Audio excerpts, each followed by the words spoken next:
I just finished up a winch job on a Yamaha 2014 model 550 Grizzly for a friend of mine.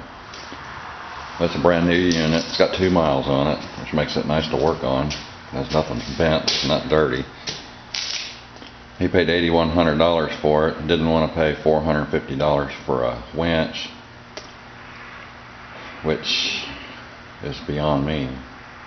I thought when you bought something like this, you're supposed to act like a little girl and accessorize till it hurts. Anyways, I did a little research, got on eBay and did some looking around, and found this little winch right here for him. It's a Viper Classic, sold by Moto Alliance. They're on the web, motoalliance.com.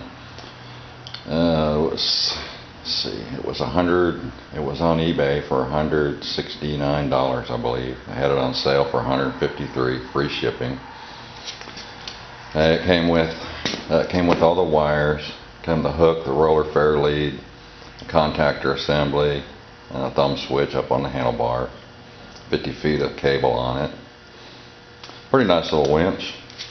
I was a little bit worried about something like this, but actually for the money it turned out a little bit nicer than I thought it was going to be.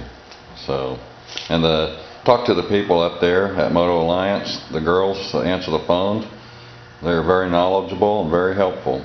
They were rattling off part numbers off their head. They asked me if I was going to be using a snowplow, and I told them, well, I didn't think that the gentleman was going to be plowing, and she told me that this winch doesn't have a brake in it, so if you need something that absolutely holds solid where you stop it, you might want to talk to them about upgrading to a little bit different winch than this one if you're going to be snow plowing or pulling barbed wire or something like that. Anyways, onto the install. It's a very tight fit in here. When I first tried to put it in, I put the mounting plate in first. Couldn't get the winch in there.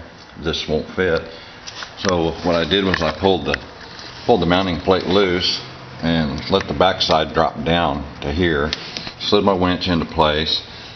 Pulled the plate back up, bolted it on. Centered the winch on the fair lead here. Put the bolts in from the bottom. By the way, they don't furnish flat washers, and there's a slot in the bottom that the bolts go through to mount the winch with. And the split washers just don't work good on a slotted hole like that. So I'd recommend you to pick up some 5/16 flat washers for that. Now, I wanted to do something a little bit different on the wiring on this. I wanted it to look pretty much factory. I wanted it to be all up here underneath the cover. I didn't want to mount the contactor down on the frame and have all the wires running down there where you can see them all. So what I decided to do was mount my contactor right here behind the radiator cap. It's a little bit tricky to get in there and work, but it turned out to be a pretty nice place to put it. This contactor, let me show you here what I did with it.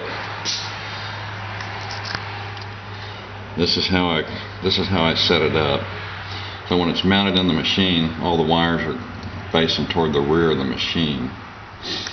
And you can see right here there's a green and a black wire that's facing toward the front of the machine. And this wire connects to the handlebar switch. The red and black wire. By the way, one more thing. This contactor, all these studs are color coded with the proper color for the wire. So this stud is painted blue, this one's painted black, that's painted red, that's painted yellow. And on the winch, they have a yellow and a blue on the 2 studs for it. So the wiring on this is very easy. Don't be afraid to put this winch on because of the wiring. You can't go wrong. Everything's color coded. So I brought my red and black wires. I just kind of made a hoop back here and come right to the battery. The battery's right in the front on this 550. It makes it real nice. So everything's going to be right here. And the trick to doing a real nice install like this is having the ability to be able to cut these cables and solder new ends on them. And it's not that hard to do.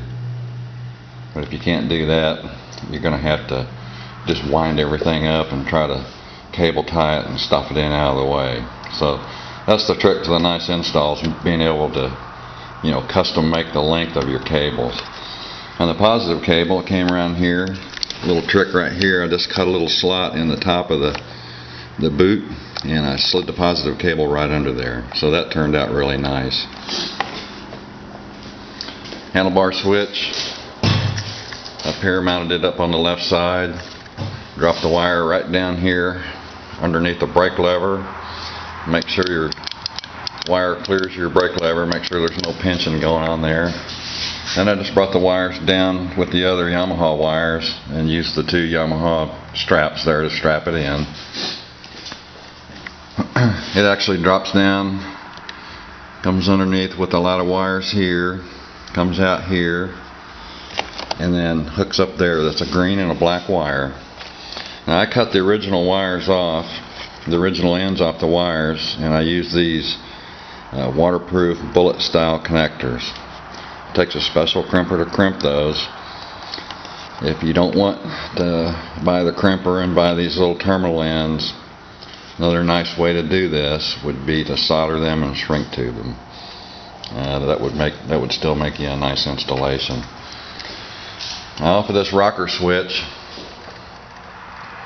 wire, about 2 feet down from the wire on that rocker switch is a red wire that comes out, and that's the wire that needs to be hooked to a switched position. In other words, you need 12 volts when the key is on, and you want 0 voltage when the key is off. And I found over here below the key on this ATV, there's a 12 volt power point right here, and it comes up along with the same wires coming from the key switch. There's a green wire and there's a white wire with a black stripe. The white wire with the black stripe is the one you want to tap into, and that keeps you from having to tap in to the main ATV wiring harness.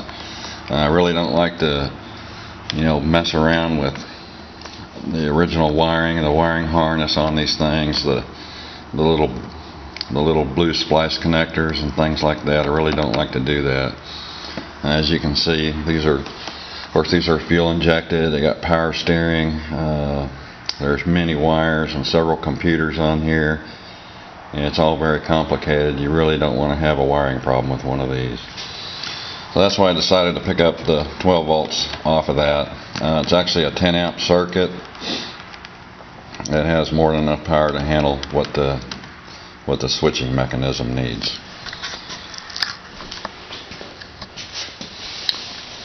Here's the inside of the fender. You can see where the contactor bolts are.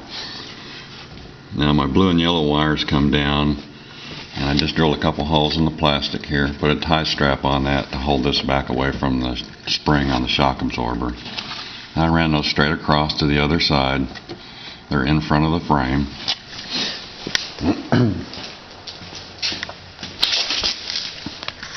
I come over here and I cut these off to the right length and soldered new ends on. All turned out very nice. Like I said, don't be afraid to do this. The wiring on it is pretty much self-explanatory. I think that's it. Let's give you some ideas, thinking outside the box on how to do your own installation. And like I said, the trick to making it really turn out nice is just being able to make your own ends on these wires. A little bit of soldering, a little bit of crimping, you can really make a nice installation out of it.